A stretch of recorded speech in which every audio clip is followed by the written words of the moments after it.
The best anime of 2023. Unless you've been living under a rock or you're just not a weeb, 2023 has been a great year for anime.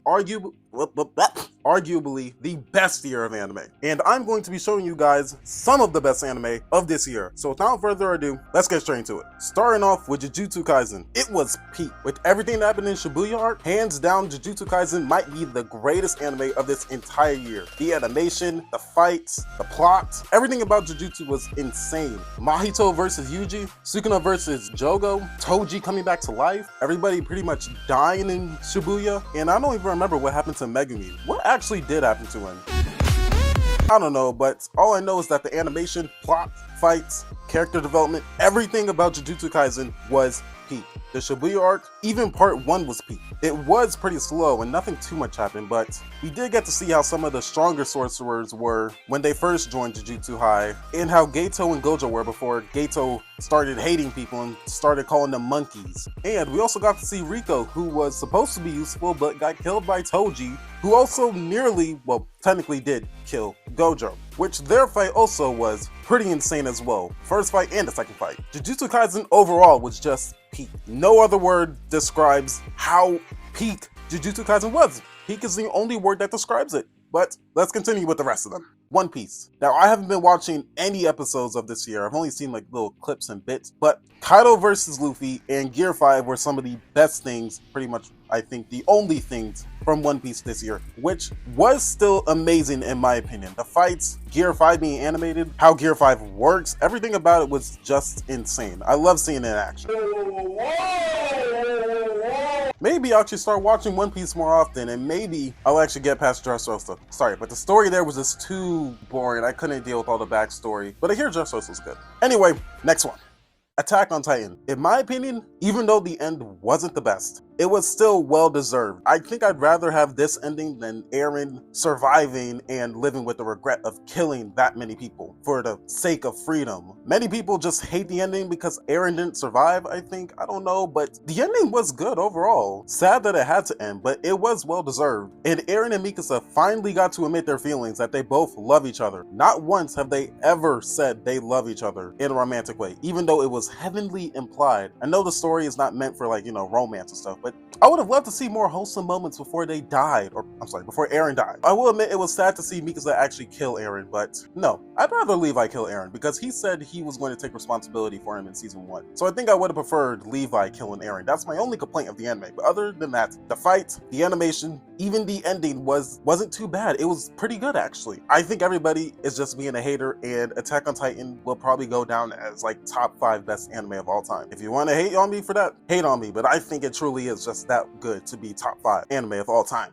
Oshinoko. With Oshinoko, we get an insane look behind the scenes of the entertainment industry and how people must hide behind lies in order to grow and become successful. Like I and Memcho. Memcho had to lie about her age, and I had to lie about her background in order to become big and famous as an idol. Honestly, this show took a very dark turn with episode 1 with the main character dying, then being reincarnated as an idol's child, and then watching that idol die right in front of his eyes. Even though this show can be very twisted, dark, and scary, it can also be kind of lighthearted, wholesome, and cute at times. Honestly, Aqua gives me wannabe Aina Koji vibes, but instead of trying to manipulate people in a school, he's trying to manipulate people around him so that he can find the person who killed his mother / idol obsession and get revenge on him, which is supposed to be the dad, I think, but I don't truly know. Nobody in the comments spoil it for me, although I would kind of like to know who it is. Anyway, this show was amazing, great, probably the best anime of spring 2023. And with that, let's get on to the next one. Demon Slayer Season 3. While the animation really did carry this anime, the plot itself was still kinda good. Nezuko is now finally able to talk again, which is great. We get to see Mitsuri on screen. I know what you guys are thinking, and you're absolutely right. I got you in 4K. Ooh. The fights were insane, even though the Hashira in some of the upper moons were kind of a letdown. Genga's backstory, Muchiro's backstory, they were all pretty decent. Actually, now that I think about it, this anime wasn't really that good as I thought it was. It was decent, the animation really just blew my mind, but really the best thing about it was probably the fan service in Nezuko. And for any of you that simp for Nezuko, you're a degenerate, you're disgusting, you're despicable, you're a disgrace to humankind, you're disgusting. She's 13. Unless you're 13, you're sick. Anyway, Demon Slayer Season 3 was mostly good for the animation. I'll be completely honest. I didn't really like the plot too much. It was good, but not as good as everything else on it. So yeah.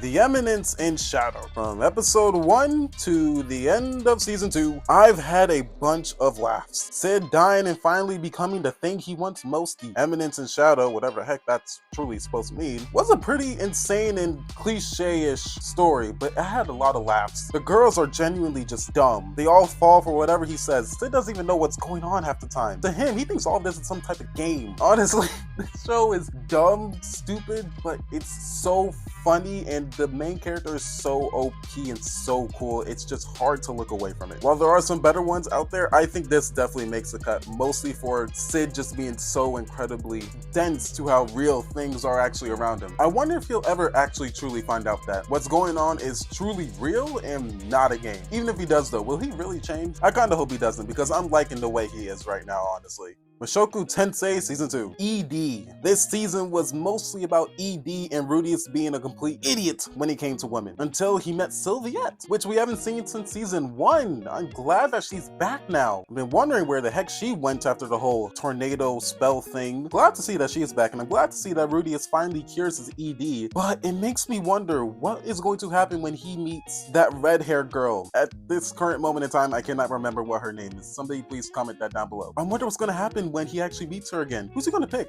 Who does he end up with? The red-haired girl or Sylviette? I'm glad that she could cure him though, and I'm glad that Rudeus thought that he was into guys at first when he started to get his thing, his saber, rising again while hanging out with, what is Sylvie? What was her nickname again? The Quiet Elf or Night Soldier? Whatever it was. Honestly, this season was just incredible. It was insane, it was funny, it was hilarious, but I do hope we get to see Rudeus back on his main goal, back on his main journey to find his family and do other stuff. And now, to the rest.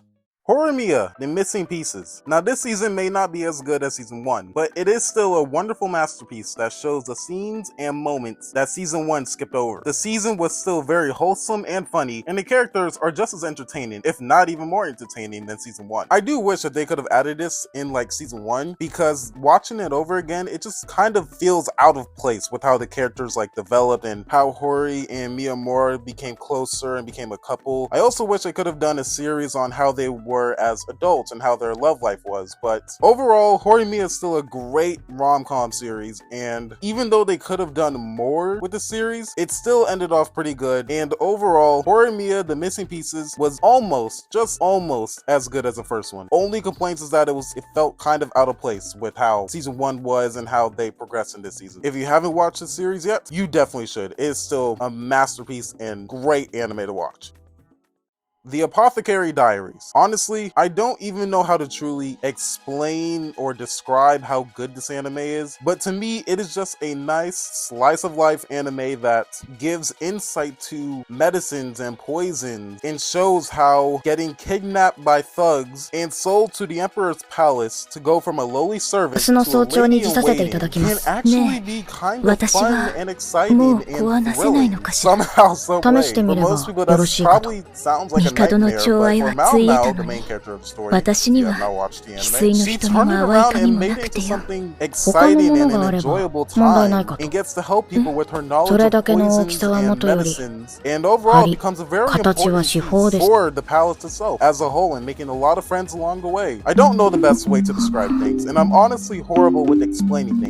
それでは、リファ様に伝えた置き土産は、かつて遊郭の姉ちゃんたちに教えて。Once you do, you'll probably understand why I like the anime so much, and who knows, maybe you'll even wait around for season 2. By the time of me recording this, I think season 2 is coming out like very soon. So yeah, let's get into the next one.